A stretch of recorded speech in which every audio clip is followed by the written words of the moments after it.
네, 안녕하세요. 장병탁입니다. 제가 이렇게 첫 번째로, 강의를 하게 됐는데, 어, 전반적으로, 포괄적으로 최근 인공지능의 발전 동향, 그 다음에 앞으로는 또 어떻게 갈까에 대해서 조금 더 생각해 보는 시간으로, 어, 준비를 했습니다.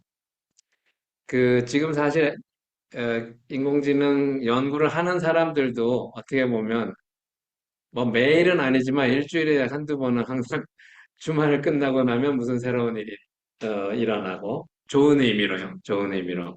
그래서 계속 이렇게 빠르게 발전하고 있는데 그리고 AI 자체가 워낙 응용이 무한하기 때문에 사실은 진짜 인공지능이 뭔가를 한번 다시 생각해 봐야 되는 때인 것 같습니다.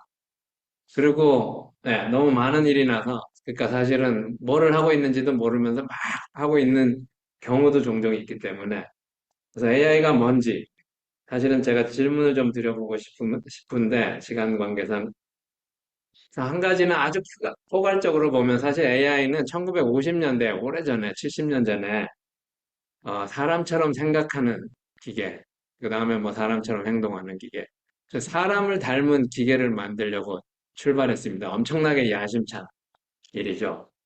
그래서 사고하는 기계, 그 생각하는 기계. 챗GPT가 지금 보면 사실 언어를 어, 구사하고 있고 정말로 언어를 통해서 사고를 하는 기계. 이제서야 이제 만들어진 것 같은데, 근데 그게 한 가지고요. 보시면은 사고를 하기 위해서는 사실은 문제를 이해해야 됩니다. 주변을 이해하고. 그래서 그 다음에는 사고한 결과를 표현을 하기도 하고, 심지어는 행동을 하기도 하고. 그래서 어, 지각, 행동하고 정말 사고하는 에이전트, 사람을 닮은 인지 능력을 갖는 에이전트.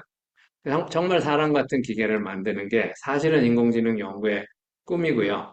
그거의 핵심이라고 생각합니다. 그래서 가끔은 이거를 잊어먹고 조각조각을 하느라고 핵심을 잊어먹기 때문에 그러고, 근데 이거에 깔려있는 핵심 기술은 사실은 학습하고 추론하는 겁니다. 기계가 어떻게 학습을 하고 지금 똑똑하게 만드는데 학습을 통해서 하는데, 그 다음에 뭔가 문제를 풀려면 생각을 하고 추론을 해야 되는. 그래서 이게 이상적인 AI 였습니다. 그리고 인공지능의 단계에 대해서도 이제 많이 얘기하는데 좁은 AI, narrow AI, 작은 문제를 푸는, 지금 실제로 응용이 되는 거는 작은 문제를 푸는데 실제로 적용이 됩니다. 근데 꿈으로 가지고 있는 것, 아니면 지금부터 벌써 시작되고 있는 건 Artificial General Intelligence, 범용의 인공지능 기술. 사실 AGI는 보통은 기본적으로 정의하기는 사람이 하는 모든 다양한 종류의 일에서 인공지능이 사람만큼 할 수 있으면 그게 원래 보통은 AGI라고 저희가 정의했고요.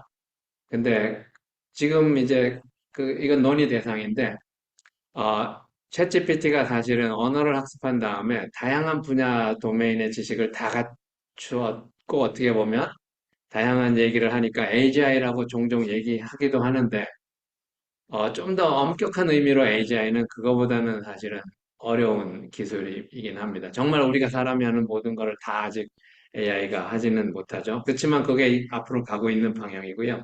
만약에 AGI에 도달한다고 하면 ASI 그래서 Artificial Super Intelligence 그러니까 사람 지능을 능가하는 인공지능이 올 거라고 봅니다. 사실은 실제로 AGI에 도달한다면 ASI 슈퍼지능이 오는 건 제 생각엔 금방입니다.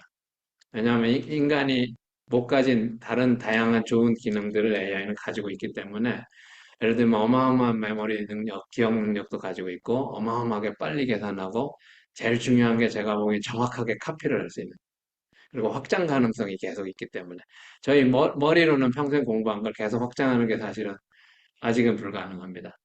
그러니까 근데 기계는 계속 칩을 확장하면 확장할 수 있고 이런 것 때문에 인간이 하는 대부분의 중요한 거를 한다면은 사실은 AI는 기본적으로 사실은 사람을 능가하게 됩니다.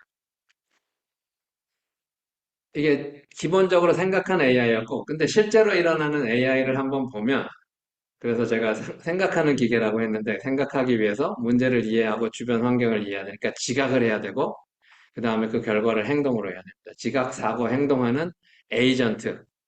이제 이상적인데, 실제로 네로 AI를 보시면 지각하는 부분은 지금 보시면 주로 시각 능력에 의존합니다. 실제로 사람도 80% 정보를 시각에 의존해서 정보를 우리가 취득한다고 알려져 있고요. 그래서 사고하는 부분은 언어를 오래 연구했고요. AI가 가장 오래 했고, 사실 챗GPT가 거의 이 문제는 푼 거나 마찬가지죠. 글자로, 언어로, 특히 글로 입출력을 하고 생각하는 거는. 그다음에 지각은 아직은 이제 시작했습니다. 특히 최근에 이제 영상, 이미지를 인식한다든지, 뭐 비디오 같은 걸 조금 인식하기 시작하는데 아직은 초기고, 그래서 시작했고, 그래서 그 다음에 아직 AI가 잘 못하는 거는 행동 부분은 잘 못합니다, 사실은. 그래서 챗GPT가 어떻게 보면 지각, 사고, 행동을 하기는 하는데 이때 지각은 글자로 입력되는 거고 경우에 따라서는 사진 정도는 입력을 받죠. 아직 초보 단계고. 근데 생각은 꽤 잘합니다. 언어적인 사고를 하니까. 근데 행동은 역시 글로만 출력을 합니다. 진짜 행동은 아니에요. 물리적인 세계에서 물 좀 갖다 줘. 그러면 아직 챗GPT가 어떻게 해야 될 줄을 모릅니다. 그래서 그런 부분. 그래서 어떻게 보면 제가 미리 얘기를 말씀드리는 거랑 마찬가지인데 약간 미래는 행동하는 AI가 아직은 남아있는 연구 분야입니다. 사고는 상당히 지금 잘하고 있고 지각은 이미 시작했는데 아직은 조금 연구는 더 해야 됩니다. 그래서 더 중요한 거는 지각하고 정말 사고하고 행동하는 이런 사람을 닮은 로봇 같은 에이전트가 만들어지는 게 AI가 앞으로 아마 계속 발전하게 될 것 같습니다. 근데 인공지능이 발전하는 데 있어서 사실 70년이 됐고요. 70년 이상이 1950년 정도로 출발을 보는데 아, 인공지능이란 말이 만들어진 건 정확하게 1956년입니다. 근데 그 전에 벌써 1950년 정도에 우리 컴퓨터 아버지로 불리는 앨런 튜링이 벌써 인공지능의 기반 아이디어 같은 거를 조그만 글로 쓴 게 있고 그런 걸로 본다면 한 70년이 됐습니다. 근데 그 70년 사이에 AI가 사실은 겨울도 있었고 야단도 많이 맞고 했는데 지금 하는 AI는 과거 AI하고 상당히 다르게 사실 패러다임 시프트를 그 사이에 한 번 했습니다. 그게 바로 머신 러닝입니다. 그래서 과거에는 AI를 똑똑한 기계를 만들기 위해서 사람이 아는 지식을 기계한테 집어넣어 주려고 암기식 교육을 해가지고 기계를 똑똑하게 만들려고 50년 이상을 사실 연구했고요. 프로그래밍 하려고 한 거죠. 그 방식으로는 정말로 쓸만한 AI를 만들기 어려웠는데 지금 하는 방식은 혁신입니다. 지식을 넣어주는 게 아니고 기계한테 기계가 스스로 지식을 공부하게 만들어서 지식을 스스로 습득하게 유도합니다. 그게 바로 머신러닝이고 그래서 데이터를 주고 기계가 스스로 지식을 만들어내도록 해서 계속 스스로 똑똑해지게 만들었더니 챗GPT까지 아니면 알파고나 챗GPT 같은 일들이 생긴 거고 그래서 핵심 기술로 보면 사실 AI는 지금 머신러닝이라는 기술이 깔려 있습니다. 그래서 학습을 통해서 지능을 구현하는 방식으로 전환하면서 현대 AI로 넘어왔고, 그게 제가 보기엔 한 2000년 전후라고 생각해도 될 것 같습니다. 지금부터 한 20년 전부터 이런 게 시작됐다고. 지금 계속 발전하고 있는데, 마치 물리학에서 100년 전에 양자역학을 하면서 현대 물리학으로, 고전 물리학의 현대 물리학으로 넘어온 것처럼, 인공지능은 100년 후에 어떻게 보면 고전적인 AI에서 아까 지식을 넣어주는 프로그래밍하는 방식에서 아니면 기계가 스스로 학습하는 방식으로 패러다임 시프트 하면서 현대 인공지능으로 왔고 그래서 머신러닝 그게 이제 발전해서 최근에 딥러닝 그 다음에 그게 더 다시 발전해서 지금 얘기하는 생성형 AI 생성형 AI는 기술적으로는 딥러닝의 연장선상입니다. 딥러닝을 하는데 그 나오는 기능 자체가 정말로 글자를 예전에 생성형이 아닌 거를 대조한다면은 그냥 판단형 AI예요. 어떻게 보면. 내가 많은 옵션을 줬을 때 어느 게 더 좋은지 고르는 문제, 이런 거를 잘한 게 알파고가 그거에 좋은 예입니다. 바둑을 어느 수를 두는 게 가장 좋은지 선택하는 문제, 판별하는 문제, 뭐 분류하는 문제, 이런 것들이 AI가 잘해온 거는 이미 머신러닝으로 비교적 잘해왔는데 지금 생성형 AI는 상당히 다른 겁니다. 판별을 하는 게 뿐만 아니고 글을 써줍니다. 생성을 해요. 출력 부분이 상당히 달라진 겁니다. 그림도 그려주고 여러 개 중에 고르는 일만 잘하는 게 아니고 그거를 만들어줍니다. 생성을 합니다. 그래서 그래서 어마어마한 지금 임팩트가 일어나고 있습니다, 실제로. 그래서 보시면은 지난 한 20년 사이에 시리, 왓슨, 그 다음 자율주행 같은 게 시작됐고, 알파고가 나왔고, 이제 생성형 AI를 통해서 챗 GPT나, 뭐, 제미나이나, 구글 제미나이 이런 게 나왔습니다. 그래서 보시면은 발전의 속도가 점점 더 가속화됩니다. 프로그래밍 방식으로 한 것보다 학습을 시켰더니 일단 데이터가 많아지기만 하면 예전에 막 10년 이상씩 걸리던 일들이 2, 3년 안에 막 일어나고 최근에는 그게 사실은 몇 개월 사이에 마치 일어나는 것처럼 보이는 일도 있는데 물론 몇 개월 사이에 일어난 것 같아 보이는 것은 사실은 연구한 걸로 보면 꽤 오래 해왔고 데이터 같은 게 축적이 돼 있다가 화면에 드러나는 게 지금 그런 것들도 종종 있기는 합니다. 어쨌든 뭐 일주일이 멀다 하고 계속 새로운 일들이 일어납니다. 이게 다 학습을 하기 때문에 데이터를 가지고 처음에는 잘 못할지 모르지만 학습을 하면 기계가 인간도 그런 것처럼 무한한 능력을 가지고 있죠. 끊임없이 학습하면서 그래서 제가 기술을 너무 많이 얘기하지는 않지만 학습을 해서 지능을 구현한다는 게 프로그래밍해서 구현한다는 거하고 정말 다르다는 걸 이해하는 게 정말로 가장 중요한 거기 때문에 그렇지 않으면 이거를 이해 못하거나 중요시 하지 않으면 사실 지금 AI 일어나는 게 뭐가 뭔지 모릅니다. 그래서 학습을 한다는 거는 한번 짚고 넘어가는 게 좋을 것 같아서 제가 그래서 학습이라는 게 뭐냐? 우리가 사람이 학습하는 건 사실은 과거의 경험으로부터 새로운 지식을 얻어서 미래를 예측하는 거 이런 게 학습이에요. 전형적으로. 그러니까 경험을 쌓아가지고 그걸 미래에 내가 의사결정하거나 문제 푸는데 활용하는 거죠. 그래서 경험을 쌓는 거고 경험으로부터 뭔가 새로운 지식을 얻고 문제를 잘 푸는 건데 그 경험이 어디에서 오느냐면 결국은 기계로 보면 데이터입니다. 경험한 걸 데이터로. 그래서 여기 학습의 전형적인 예인데 인형이 하나 있는데 사람을 닮은 이게 멀리 걸어가는 게 목적이에요. 어떻게 하냐면 한번 걸어보고 시행착오를 합니다. 학습의 원리 중에 하나 시행착오예요. 해보고 조금 멀리 걸어가는 방법이 있으면 그거를 다시 반복합니다. 근데 바로 넘어지면 그거는 포기해요. 버리고 다른 걸 해요. 그래서 계속 새로운 시도를 해가지고 시행착오를 해서 멀리 걸어가는 방식이 있으면 그걸 취하고 아니면은 버립니다. 그 다음에 또 하나는 오류를 교정하는 거예요. 계속 넘어진 거는 내가 좀 더 좋은 방향으로 오류를 교정하고. 그래서 궁극적으로 그래서 예를 들면 2000번을 시행착오 했더니 넘어지지 않고 계속 걸어가는 사람을 닮은 인형이 만들어졌습니다. 로봇이라고 생각할 수도 있고. 근데 똑같은 원리로 두 발이 아니고 네 발 달린 동물이 걸어가는 걸 배우는 것도 원리는 똑같습니다. 그래서 이것저것 해보고 좋으면은 취하고 나쁘면 버리고. 그래서 이게 약간 강화학습의 개념인데 그래서 여기서 중요한 거는 자기 개선이에요. 계속 스스로 개선이 됩니다. 점점 좋아져요. 어쨌든 시간이 가면은 계속 좋아져요. 이게 학습의 기본 원리고. 그래서 좀 더 구체적으로 보시면은 제가 사진을 주면은 강아지냐 고양이냐 알아맞추는 문제입니다. 쉬운 것 같지만 사실은 프로그래밍으로 하면 안 풀리는 문제예요. 근데 사람이 우리가 보면 바로 알죠. 그래서 이 문제를 코딩을 하려고 하면 지난 50년 동안 그러니까 초기 AI가 이 문제를 못 풀었었습니다.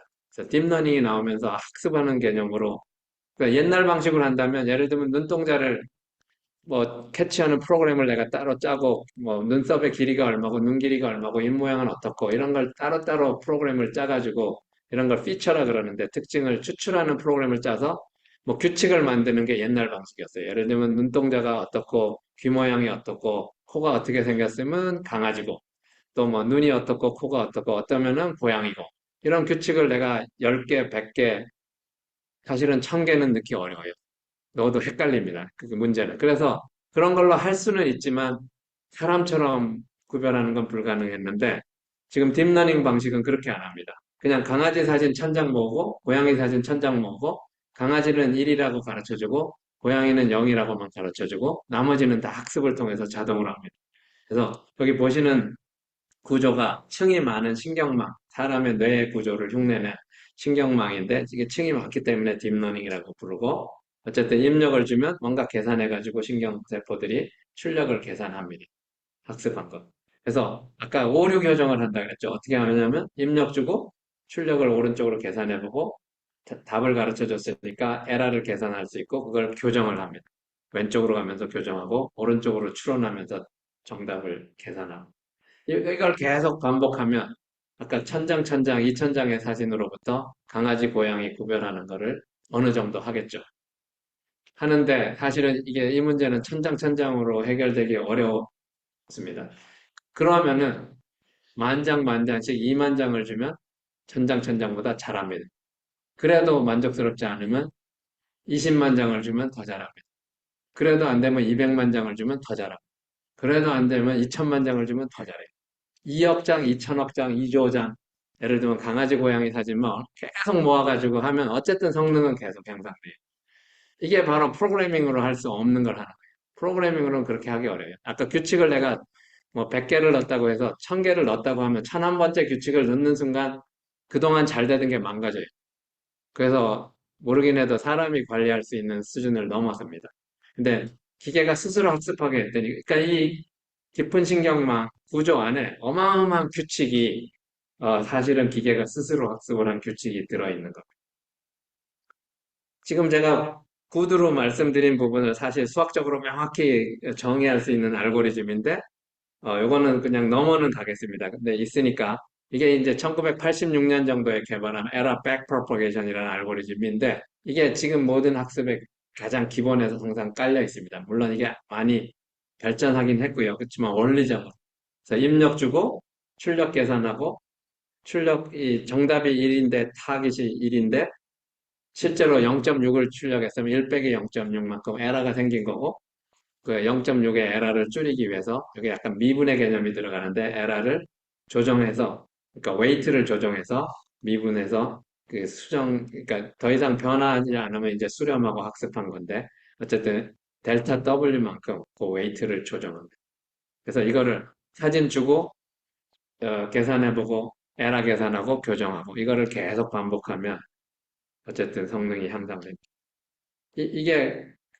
이게 지금 말씀드린 거는 감독 학습이라는 거고 정답을 알려주죠. 정답을 알려줬으니까 어떻게 보면 하는 게 당연한 것처럼 보이죠. 무감독 학습도 있고 강화 학습도 있는데 사실은 감독 학습을 알면 무감독 강화 학습은 그의 변형일 뿐이에요. 그래서 무감독 학습은 조금 이따 말씀드리기로 하고 강화 학습은 그 원하는 출력이 정답이 아니고 조금 복잡합니다. 조금 복잡해요. 사실은 여기서 아주 자세히 있는 설명 아까 보여드린 건데 뭔가를 잘한다는 거를 표시하는 거예요. 잘하는 거, 내가 해본 거하고 진짜 잘하는 거하고의 차이를 역시 뭔가를 오류를 교정하는 게 기본 개념이고, 여기 식으로 써기는 했는데 무시하셔도 됩니다. 그래서 하여간, 아까 멀리 걸어갔다는 것만 측정할 수 있으면 내가 잘하는 거를 평가할 수 있기 때문에 출발점에서부터 걸어간 거리를 계산해 보면 되죠. 실제로 걸어가니까. 그래서 하여간 그 차이를 줄여주는 게 강화학습인데, 이거는 순차적으로 좀 해야 돼서 조금 어려운 방법이긴 합니다. 강화학습의 사실 좋은 예는 주식 투자예요. 현재에서 주식을 내가 산다고 하면 행동이죠. 근데 이게 산다는 게 얼마나 좋은지 바로 평가가 안 돼요. 나중에 가야 평가가 돼요. 예를 들면 내일이든지 아니면 한 달 후가 가야 내가 지금 주식을 잘 샀는지를 알 수 있어요. 그래서 안 가본 미래에 대한 평가를 넣어야 돼서 그 목적 함수가 조금 어려운데 그 외에는 기본적으로 아까 어쨌든 내가 생각하는 미래 타깃하고 현재 예측하는 거하고 차이를 계속 줄여줍니다. 그래서 전공으로는 사실 prediction error라고 하는데 예측한 에러를 그냥 에러가 아니고 예측한 에러를 줄여주는 게 사실 강화학습이라고 보면 됩니다. 그래서 딥러닝은 아까 말씀드린 것처럼 그래서 옛날에 따로따로 하던 방식을 옛날에 컴퓨팅 파워도 없고 그러니까 문제를 쪼개서 풀었어요. 아까 강아지 사진을 통째로 넣으면 사실은 메모리가 모자라서 사실 딥러닝 구현을 못하던 시절도 있었는데 그러니까 영상 처리를 해가지고 눈 모양, 코 모양, 귀 모양을 분석한 다음에 특징을 추출한 다음에 그 다음에 이제 작은 신경망 구조를 가지고 학습을 하고 이랬는데 지금은 딥러닝은 그냥 통째로 영상을 줍니다. 제가 아까 말씀드린 것처럼 사진을 그냥 통째로 주고 목표만 주고 중간 과정을 그냥 기계한테 다 맡기는 거죠. 그래서 신경망 구조의 복잡한 프로그램 구조를 어, 아예 통째로 학습을 합니다. 그래서 여기 보시면은 이게 예를 들면 그 사진을 주고 남자냐 여자냐를 알아맞히는 이런 문제를 푼다고 하면 이게 컨볼루셔널 뉴럴넷이라는 딥러닝 구조인데 영상 처리를 하기 위해서 사실은 예전에 미리 개발된 건데 딥러닝이 나오면서 나중에 재발견돼 가지고 예, 다시 사용이 됐는데 초기 기술은 사실은 꽤 오래전에도 있었습니다. 그래서 입력을 주면 층을 많이 쌓아가지고 조금 복잡하지만 뭐 그렇게 복잡한 건 아닙니다. 그러니까 좀 레귤러한 구조를 가지기 때문에 그래서 층을 쌓아가지고 하는데 사람 얼굴 사진을 우리가 보기에는 패턴을 알 수가 없을 정도로 이상한 게 그 찾아지지만 기계는 나름대로 아주 복잡한 패턴을 찾아서 결국은 남자 여자를 구별합니다. 그거를 제대로 절정에 이르게 한 게 제가 보기엔 알파고예요. 알파고는 아까 지금 사진 남자 여자 구별하는 알고리즘을 거의 똑같은 걸 썼다고 보셔도 되는데 입력 바둑판을 마치 영상 보듯이 사람 얼굴 보듯이 하고 컨볼루셔널 뉴럴 넷으로 층을 쌓아가지고 출력을 계산하는데 단지 출력이 0일이 아니고 바둑이니까 19바에 19의 바둑의 좌표에서 어느 수를 두는 게 앞으로 내가 이길 확률이 가장 높은지를 예측하도록 학습을 했습니다. 조금 복잡하죠. 사실 알파고는 강화학습이라는 게 들어있어서 강화학습 하려면은 내가 이 수가 얼마나 좋은지를 평가하는 value라는 걸 평가해야 되고 그 value를 평가하기 위해서 이걸 감독학습 문제로 사실은 풀어버렸는데 어쨌든 기본적으로는 입력 주고 출력 계산하는 근데 출력이 되게 복잡한 그렇지만 선택하는 겁니다. 아직 생성형 AI가 아니에요. 알파고는 생성형 AI가 아니에요. 판단형 AI예요. 제가 얘기하는 그 판단만 하는 어떤 수가 좋은지 판단만 하는 거였고 그렇지만 이게 계산학적으로는 어마어마하게 복잡한 문제인데 바둑은 아직은 아무리 빠른 슈퍼컴퓨터를 써도 다 모든 걸 계산해가지고 아직도 못 풉니다. 네, 알파고가 한 거는 그 찍는 거를 배운 거예요. 그러니까 찍는데 이세돌보다도 더 잘 찍을 수 있을 정도로 상당히 고도의 예측력이죠. 예측하는 거를 학습해서 결국은 인간 수준을 넘었습니다. 그 다음에 보면 이런 게임 같은 것도 사실은 이건 비교적 그 알파고를 만든 딥마인드가 사실 알파스타라는 스타크래프트에서 게임도 이걸 학습을 시켜가지고 사람 프로게이머하고 해서 10대 1로 이기는 이런 일들이 이미 2019년에 있었습니다. 그래서 학습이라는 게 계속 시행착오를 하면서 계속 자기 개선을 해가지고 성능을 향상하면 언젠가는 인간 수준을 넘어설 수 있는 일들이 지금 계속 일어나고 있는 거죠. 그래서 그 계속 경험을 한다는 게 결국 데이터고 그 데이터를 축적해가지고 그걸 학습하면 인간 수준을 넘을 수도 있다는 거. 그래서 이제 생성형 AI로 잠깐 넘어와 보자면 사실은 생성형 AI가 기술적으로는 옛날에도 존재하던 겁니다. 여기 이 간단한 신경망이 사실 생성형 AI의 원리를 다 가지고 있어요. 아주 중요한 건데. 그래서 아까 제가 입력을 주고 출력을 정답을 가르쳐 준 다음에 에라 교정을 해서 학습한다고 말씀드렸는데 그 똑같은 알고리즘을 여기다 적용해도 그게 생성형 AI가 돼요. 근데 입력을 주고 강아지 사진을 출력으로 똑같은 강아지 사진을 정답이라고 가르쳐 줘요. 그리고 그러니까 에라 교정하는 알고리즘을 똑같이 학습을 하면 결과는 어떻게 되냐면 여기 그 신경망 구조가 조금 다른데 압축을 했죠. 뉴런수를 1000개, 500개, 250개, 30개로 줄였어요. 결국은 30개로 압축을 하도록 만들었어요. 그런 다음에 다시 팽창을 해가지고 뉴런수를 늘립니다. 이렇게 해서 학습을 하면 이렇게 학습을 예를 들면 강아지 선장 사진만 만 장을 학습을 시키면 강아지라는 거를 뭔가 학습을 한 거예요. 강아지라는 모델을.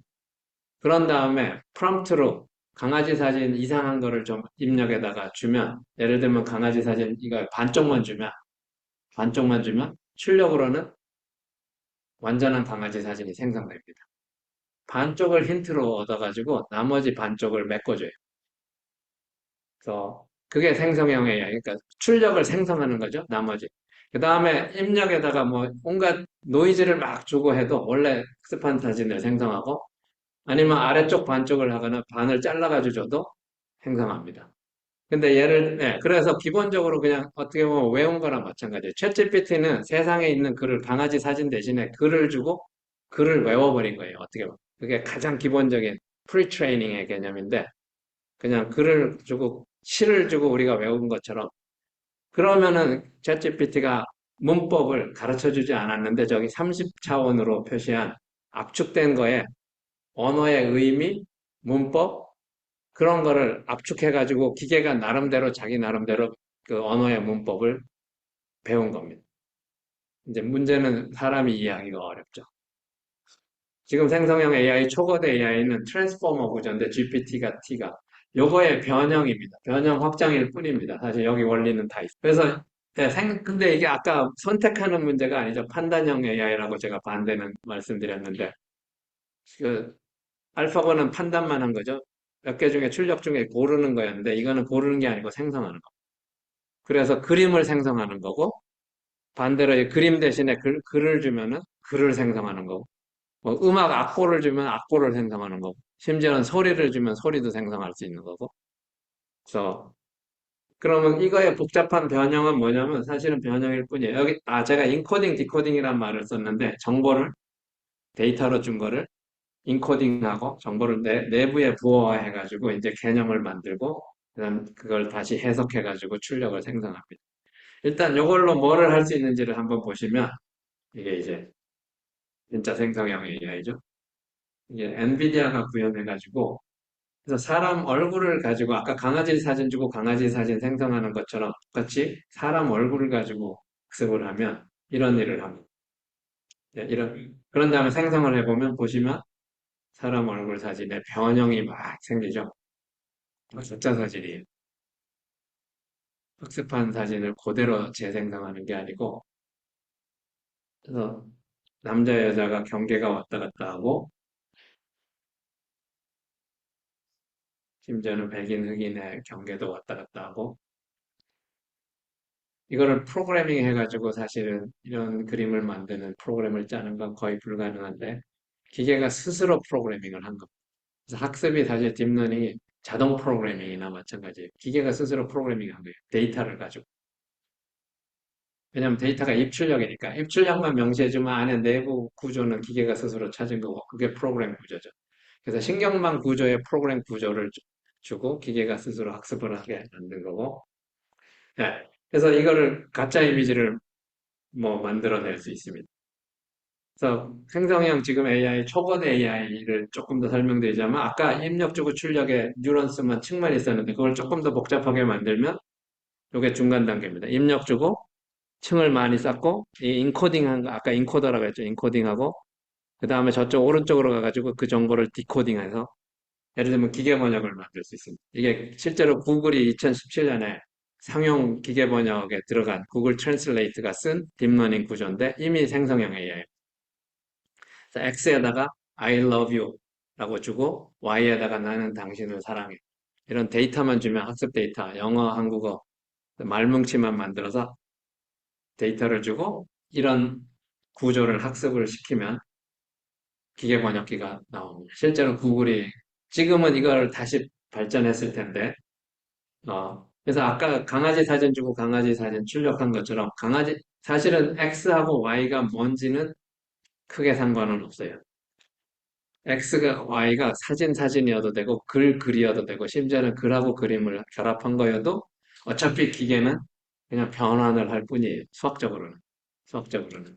근데 언어로 하면은 어쨌든 나름대로 겉으로 보기에는 적어도 영어를 주고 한국어를 생성하게 기계 번역을 학습을 시키면 어쨌든 영어의 문법을 학습한 것처럼 보이고 한국어의 문법도 학습을 한 것처럼 보이고 변환을 해내는 거죠. 그래서 사실은 언어학자들이 이제 멘붕에 빠지는 일입니다. 왜냐하면 문법이나 의미나 명시적으로 가르쳐 주지 않았는데 기계가 스스로 기계 번역을 사람보다 잘할 정도로 문법 의미를 가진 것처럼 보여요. 진짜로 가졌느냐 아니면 아니라고 할 거냐는 철학적인 문제도 있고 논의 대상입니다. 가졌다면 가진 거죠. 어쨌든 번역을 해내니까. 근데 사람처럼 한 거는 아니고 해석을 하기는 좀 어려워요. 너무 복잡하니까. 근데 사실 우리가 한국어를 하는데 네이티브니까 그냥 아무 생각 없이 배웠잖아요. 저희 머릿속으로 그냥 나오는데 머릿속에서 제가 설명할 수 없어요. 그냥 하는 거예요. 어릴 때부터 그냥 배운 거예요. 어쩌면은 기계가 지금 그렇게 배운 겁니다. 사실은 그렇게 배운 거예요. 그래서 네이티브 그 스피커들이 배우는 과정을 오히려 흉내낸 겁니다. 문법을 먼저 배운 게 아니고 그냥 말하는 걸 먼저 배운 다음에 나중에 학교 가가지고 문법을 공부하고 뭐 단어 의미가 이러니 뭐 이런 거를 오히려 책에는 나중에 배우고 그 다음에 아까 글을 주면 글을 생성하고 그 그림을 주면 그림도 생성하지만 이미 이게 2018년인데 벌써 지금 챗GPT가 이게 이제 상용화에 온 건데 사진 5장을 주고 각각의 사진에 대해서 사람들이 글을 달아준 이런 학습 데이터를 학습을 한 다음에 나중에 사진만 주면 사진 5장을 주면 기계가 스토리텔링을 해줍니다. 글을 써줘요. 5장의 순서까지도 생각해가지고. 이런 게 벌써 2018년에 이런 챌린지 대회가 있었고 저희가 서울대에서 나가서 우승한 요 아키텍처인데 보시면 이제 복잡해집니다. 사진을 잘 분석하는 딥러닝 모델을 고안해가지고 적용하고 그 다음에 나중에 글을 또 생성해야 되니까 글을 잘 생성하는 딥러닝 모델을 해가지고 잘 결합을 해서 복잡한 이제 딥러닝 구조가 돼서 어쨌든 그래서 사진을 주고 그러니까 그림을 주고 사진을 주고 글도 생성하는 게 이미 2018년에 어느 정도는 됐고 물론 이때는 아주 잘하지는 못했어요. 지금은 이런 게 이제 초거대 AI로 오면서 상당히 발전을 했습니다. 그래서 기술적인 거를 약간 요약을 해보면 지금 기술이 하는 건 상당히 온갖 거를 다양하게 하지만 원리적으로는 사실은 상당히 중요한 기반 원리로는 비슷한 걸 합니다. 그래서 입력 주고 뭔가 딥러닝 형태로 층을 많이 쌓거나 뭐 트랜스포머도 딥러닝의 구조입니다. 해가지고 출력을 생성하는데 입력을 사진을 주고 사진을 주면 페이크 이미지를 만들고 첫 번째 것처럼 그 다음에 입력에 사진을 주고 출력은 글을 생성하게 하면 이미지 캡셔닝을 하고 사진 주면 이미 챗GPT가 합니다. 사진을 주면 글로 설명을 해줘요. 그 다음에 반대로 입력에 글을 주고 출력을 사진을 하면 내가 글을 써주면 그거에 해당하는 그림을 그려줘요. 역시 챗GPT가 지금 최근에 상용화했어요. 그 다음에 글을 주고 글을 생성하는 이게 채팅하는 거죠. 이미 하던 거죠. 글을 주면 대화를 하는. 그래서 사실은 이게 스케일이 복잡해지고 초거대 AI로 발전하면서 입출력, 특히 출력이 아주 큰 복잡한 그거를 생성할 수 있는 게 사실 지금 발전한 GPT가 뭐 한 페이지, 2페이지 글을 써주죠. 옛날에는 1,000개 중에 하나 고르는 거, 이런 거 정도만 할 수 있었어요. 근데 그거를 다 생성을 하는 게 달라진 거고, 지금 초거대 AI, 뭐 GPT의 트랜스포머는 예를 들면 이렇게 구현을 한 거. 아까 제가 보여드린 오토 인코딩, 간단한 것처럼 뭐 인코더를 복잡하게 만들고 디코더를 더 복잡하게 만들어서 어쨌든 예를 들면 이것도 기계 번역인데 아주 복잡한 그 문장을 아주 잘 분석하고 의미도 잘 찾을 수 있게 그래서 발전한 거고 계속 사실 발전하고 있고요. 이런 거를 최근에는 파운데이션 모델 그래서 어떤 예를 들면 텍스트 데이터를 많이 모아가지고 그 언어의 파운데이션 모델을 만들게 large language 모델 이렇게도 부르죠. 그래서 unsupervised pre-training 것처럼 그다음 제너러티브 모델, 뭐 라지 랭귀지 모델, 멀티모달 AI. 아까 모달리티가 언어만 있는 게 아니고 시각하고 같이 있으면 멀티모달이라고 부릅니다. 멀티모달의 AI 이런 것들이 지금 일어나고 있는 일이에요. 그래서 언어만 생성하는 게 아니고 그림도 생성하고 그다음에 음악도 생성하고. 그래서 라지 랭귀지 모델 언어로 보면 하여간 계속 이게 초거대 AI죠. 우리말로는 초자를 추가해가지고 그냥 거대 AI인데 해서 초보대 AI로 지금 보시면은 그 2021년 데이터임에도 불구하고 익스포넨셜로 지금 커지고 최근에는 더 커지고 있습니다. 이제 스케일의 경쟁이고 어떻게 보면 이걸 또 GPU가 모자라기 때문에 GPU를 구매해야 되니까 사실 자본 싸움이 돼버린 이런 AI 연구가 이제 자본 싸움이 돼버린 것 같은데요. 그래서 아까 말씀을 드렸는데 글을 써주면 그림도 생성해 주는 거. 이미 아마 챗GPT 4를 써보신 분들은 이거 실제로 경험할 수 있습니다. 그래서 뭐 예를 들면 뉴욕의 타임스퀘어에서 뭐 강아지가 쇼핑 카트를 타고 그 다음에 뭐 해변에서 쓰는 선글라스와 모자를 쓴 그림을 생성해 줘. 그러면 그려줍니다. 이렇게. 이거는 구글이 한 건데, 구글에 이미. 그 다음에 아주 최근에 보시다시피 비디오도 생성해줘. 비디오는 사진을 시퀀스로 계속 생성하는 거니까 앞에서 생성한 거를 입력으로 주고 다음을 또 생성하고 그걸 다시 입력으로 하고 또 다음을 하고 계속 하면은 비디오가 생성됩니다. 그래서 소라라고 지금 오픈 AI가 최근에 발표를 했죠. 그 다음에 좀 더 놀라운 건 사실 챗GPT가 보시면 프로그램 코드도 생성합니다. 프로그램도 짜줘요. 그래서 코딩 교육이 지금 달라져야 돼요. 글만 써주는 게 아니고 근데 프로그램 코드도 그립니다. 글자죠. 그 다음에 사실은 사람한테는 코드가 프로그램을 한 번도 안 해봤거나 하면 어려워 보이지만 기계한테는 더 쉬운 글이에요, 사실. 왜냐하면 사람이 쓰는 자연 언어는 우리가 context sensitive language 그래서 옆에 무슨 단어가 있느냐에 따라 단어 의미가 막 바뀝니다. 그래서 어려운데 해석이 컴퓨터 프로그램 코드는 사실은 다 context free language라 그래요. 옆에 무슨 단어가 있는지 단어의 절대 의미가 정해져 있어요. 그래서 기계한테는 사실 더 쉬운 언어예요. 그러니까 기계가 코드를 생성하는 건 사실 자연 언어 생성하는 것보다 어떻게 보면 더 쉬운 일이에요. 그 다음에 프로그램 코드가 인터넷에 많이 돼 있고 오픈소스화에 돼서 학습할 데이터가 사실은 많습니다, 이미. 그러니까 그걸 다 학습하면 이미 한 거고, 그래서 코드도 생성할 수도 있는데, 물론 여전히 조금 이따 자연스럽게 나오지만 아직은 완전하지가 않기 때문에 hallucination 이런 것도 있어서 그대로 믿으면 안 되고, 사실 오류가 있는 코드도 생성을 합니다.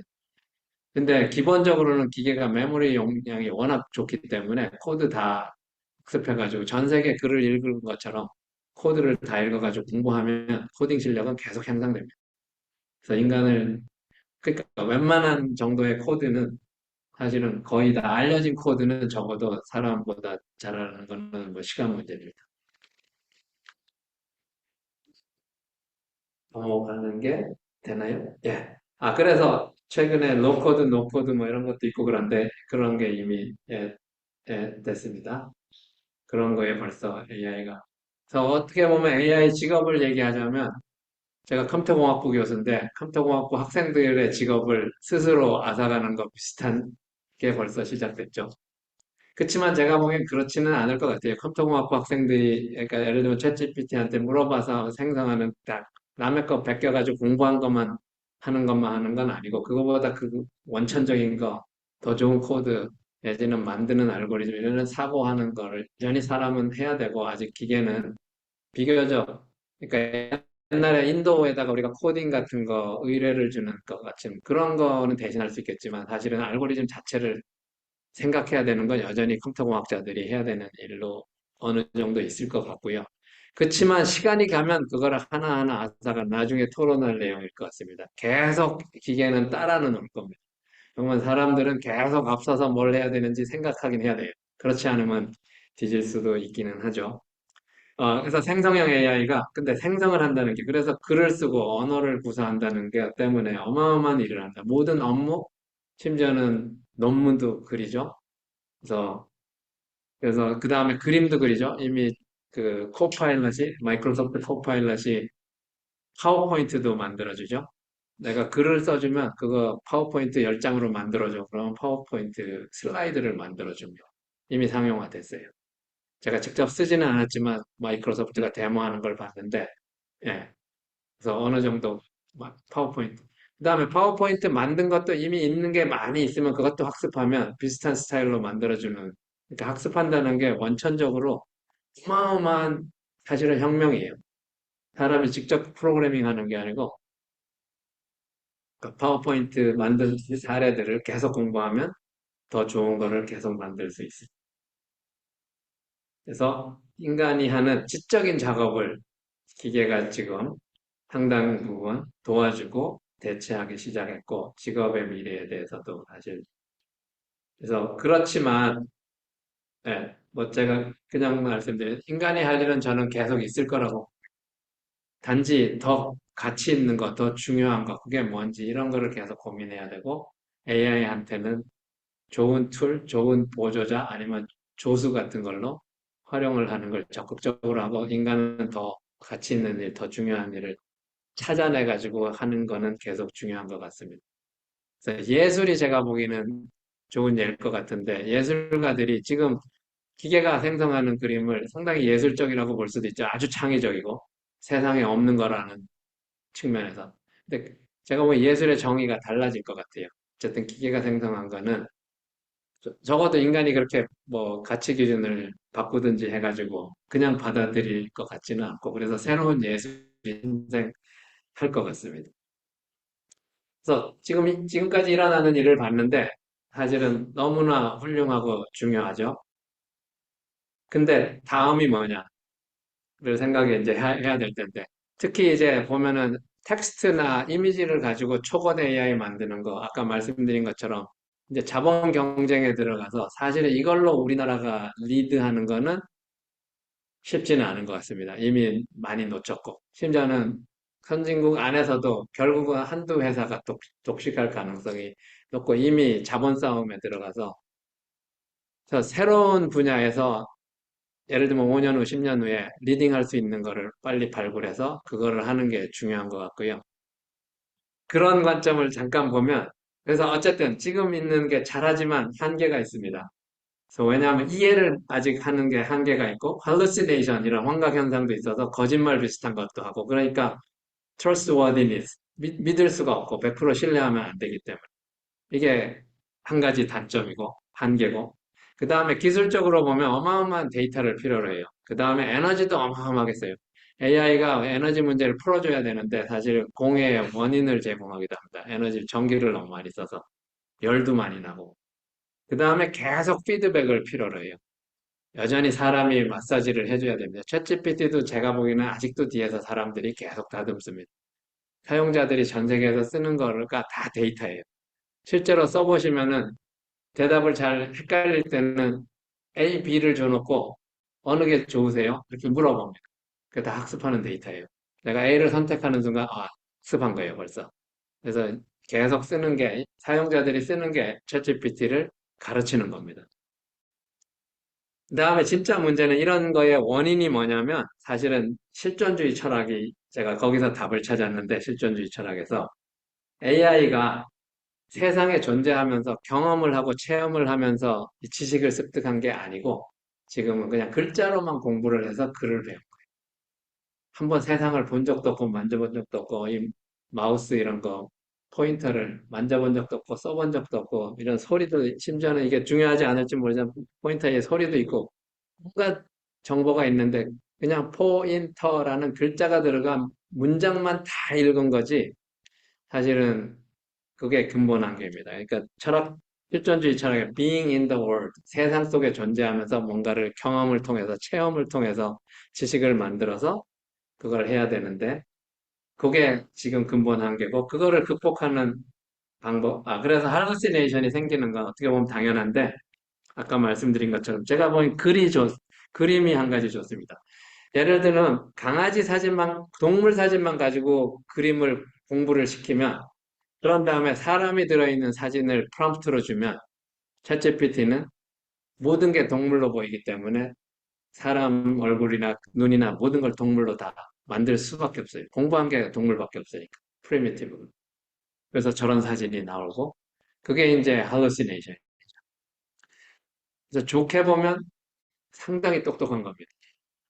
공부한 거를 그대로 써서 사람 얼굴조차도 어떻게든 동물로 바꿔가지고 가장 가까운 걸 한 거니까 사실은 상당히 똑똑한 건데 이제 경우에 따라서는 문제가 되는 거죠.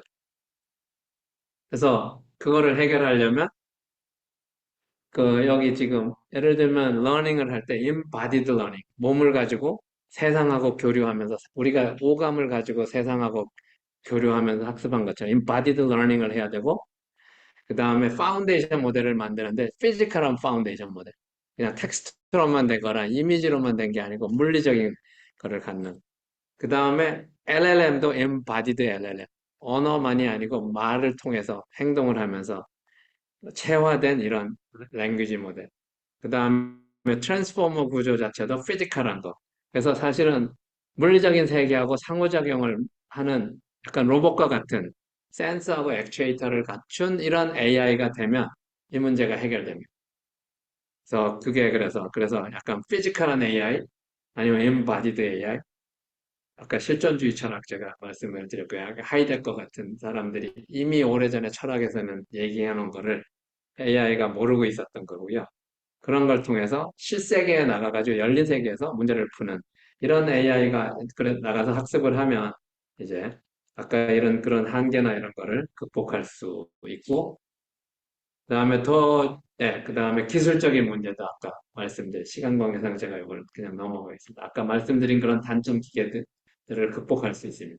이게 바로 제가 보기엔 진짜 다음 AI인 것 같습니다. 그 다음에 그래서 몸을 쓰는 AI, 신체를 가지고 몸을 쓰는 AI, 말만 하는 게 아니고 행동으로 진짜 보여주는. 근데 이런 연구는 이미 시작됐습니다. 이미 시작됐고 여기 잠깐 보고 소개 말씀드리고 끝내겠습니다. 그래서 보면은 그래서 이제 이미 구글이 한 건데 물 좀 갖다 줘 하면은 말을 해주면 이미 행동으로 하죠. 이렇게 해서 예를 들면 사과를 학습하면 사과에 대해서 진짜 알고 그래서 할루시네이션 이런 현상은 상당히 줄 수 있고 완전히 없어질 수 있다고는 제가 얘기를 안 하는 게 맞는 것 같습니다. 그건 논의거리입니다. 할루시네이션을 완전히 없앨 수 있냐. 예, 그래서 다음으로 넘어가면 요거 비슷한 걸 사실 최근에 데모에 넘어가겠습니다.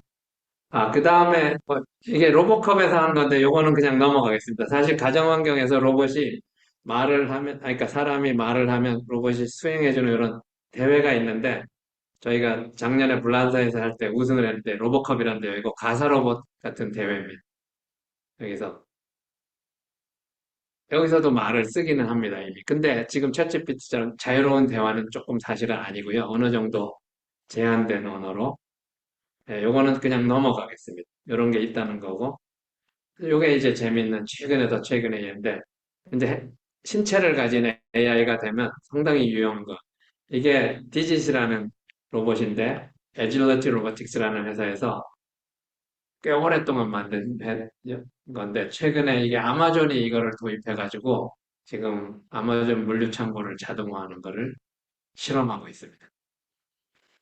원래 CES에서 이게 사실은 센세이셔널 했던 건데, 휴머노이드 로봇이 사람처럼 닮은 게 박스를 들어서 움직이고, 사람의 노동력을 대신하는, 그러니까 물류창고 육체 노동을 AI가 이제 대신해주는 이런 거를 데모했습니다. 소리가 안 나와서 여기 조금 그런데 넘어가겠습니다. 그 다음에 하나가 이것도 이거는 테슬라가 휴머노이드 로봇을 한 3년 전부터 만들고 있는데 최근에 보시면은 네, 사실은 테슬라는 테슬라 자동차에 이런 휴머노이드 로봇을 넣어서 완전 자동화를 하겠다고 선언을 했는데요. 사실 가격이 그러면 싸져야 되는데 그거는 아직은 미지수긴 합니다. 여기 보시면 이제 이런 로봇이 어떻게 학습하는지를 보셔야 되는데, 신체를 가졌는데 사람 몸까지 닮았기 때문에 사람들이 일하는 환경에서 그대로 사람을 대신해 줄 수 있는 게 장점이고, 학습을 할 때도 사람이 가르치죠? 사람하고 모양이 비슷하니까 내가 제스처를 하면 그걸 그대로 데이터로 모아가지고, 아까 무감독 학습, 강아지 사진 주면 강아지 사진 생성하는 것처럼 그거를 복제하듯이 학습을 하면 무감독 학습으로 로봇이 사람을 흉내내가지고 일을 해줄 수 있습니다. 그래서 휴머노이드로 하는 거에 사실 장점인데 기술적으로 더 어려울 수도 있지만 한편으로는 더 쉬울 수도 있어요. 왜냐하면 데이터가 되게 정교한 데이터를 사람하고 모양이 비슷한 걸 해서 그대로 복제를 모사를 하면 되기 때문에 그 다음에 마지막으로 하나 더 보시면 아주 최근입니다. 이게 이미 챗 GPT를 완전히 붙였어요. 그리고 휴머노이드 로봇하고 해가지고 대화를 하면서 주변 환경을 보고 제가 시작할 때 말씀드린 지각하고 생각하고 행동하고 그걸 다시 지각하고 하는 이제 완전한 인지 에이전트가 사실은 그 로봇한테 그 앞에 보이는 거를 한번 설명해줘. 챗GPT는 못하는 일이에요. 카메라가 없기 때문에. 내가 보이는 건 앞에 당신이 있고 뭐 물건이 뭐가 있고 뭐가 있습니다. 설명을 해요.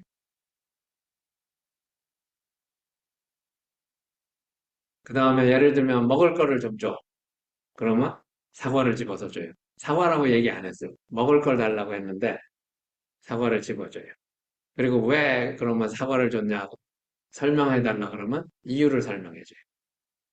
먹을 거 달라 그랬는데 먹을 게 사과밖에 없으니까 사과를 드렸습니다. 예를 들면. 그래서 상당한 지식이나 이런 거는 챗GPT가 언어를 어마어마한 글을 공부를 했기 때문에 지식을 많이 가지고 있고, 근데 지금까지 로봇은 몸만 했지 또 반대로 지식이나 지능은 별로 없었어요. 지금 생성형 AI를 통해서 쌓인 지식하고 그 몸만 가졌던 로봇이 두 개가 결합하는 순간 아까 hallucination 이런 현상도 줄일 수도 있고 진짜 지능으로 갈 수도 있고 그다음에 몸으로까지 해주는 인간의 육체 노동 화이트 칼러만 대신하는 AI가 아니고 화이트 칼러 직업만 대신하는 AI가 아니고 블루 칼라 직업까지도 대신하는 AI가 사실 생길 수도 있는 거죠. 물론 여기는 데모입니다. 아직은 데모란 얘기는 항상 저렇게 잘하거나 무조건 잘한다고 무조건 믿으시면 안 돼요. 데모는 사실은 데모예요. 비디오는 아직은. 그래서 그렇지만 이렇게 갈 수 있다는 거를 보여준 거에서 미래 비전을 보여준 거고 사실은 이걸 만든 회사가 9천억 원인가 투자를 받았어요. 9천억 원인가 그래요. 예. 그래서 저거 90이나 900이 아니고 9천인가요. 어마어마한 투자를 가지고 지금 이런 일을 하는데 그래서 뭐 명확히 예, 피겨 그죠? 예. 그래서 네, 이게 최근에 일어나고 있는 일입니다. 물론 뭐 아직은 연구하거나 기술 개발해야 될 것들이 꽤 남아 있긴 하고요. 근데 지금 아직 랭귀지 모델만 가지고 하는 걸 넘어서서 어마어마한 모든 산업, 특히 제조업, 인간의 육체 노동을 하는 데 임팩트를 주는 새로운 AI고 이런 부분이 제가 보기엔 우리도 빨리 해서 이제 아직은 출발선상인 글로벌하게도 이게 안 넘어가는데 똑같습니다, 사실은. 왜냐하면 이게 지금 뭔가 느려졌어요. 그래서 마지막 부분은 그냥 넘어가겠습니다. 그래서 마지막 슬라이드만 잠깐 보여드리고. 그래서 링크야. 마지막 슬라이드만 한번 보여드리고. 네. 그래서 지금 저희가 그래서 딥러닝을 통해서 한번 크게 진보를 했고요. 사실은 인공지능이 특히 학습을 한다는 거에 산업적인 부분. 그다음에 이제 그다음에 초거대 AI가 나와서 기능적으로 다시 한번 점프를 했는데 거기 있는 아직 단점이나 미래를 생각하면 엠바디드 AI 진짜로 몸을 가지고 물리적인 세계에서도 일을 해줄 수 있는 말만 하는 게 아니고 말을 넘어서 그런 AI가 가면 AI의 임팩트는 지금보다도 훨씬 더 인간의 노동력 문제가 있기 때문에 다음에 이제 진짜 기술적으로는 인간 수준의 AI를 뭐 AGI, 저는 이제 휴먼 레벨 AI를 사실 선호해서 쓰는데 똑같은 말이 AGI입니다. Artificial General Intelligence. 이렇게 가는 게 이제 계속 연구하고 있는 거고 지금 일어나는 일로 보면 생각보다 빨리 갈 수 있는 것 같아요. 그 다음에 슈퍼지능에 대해서도 아까 말씀드렸습니다. 네, 제 발표는 그럼 여기서 마치겠습니다.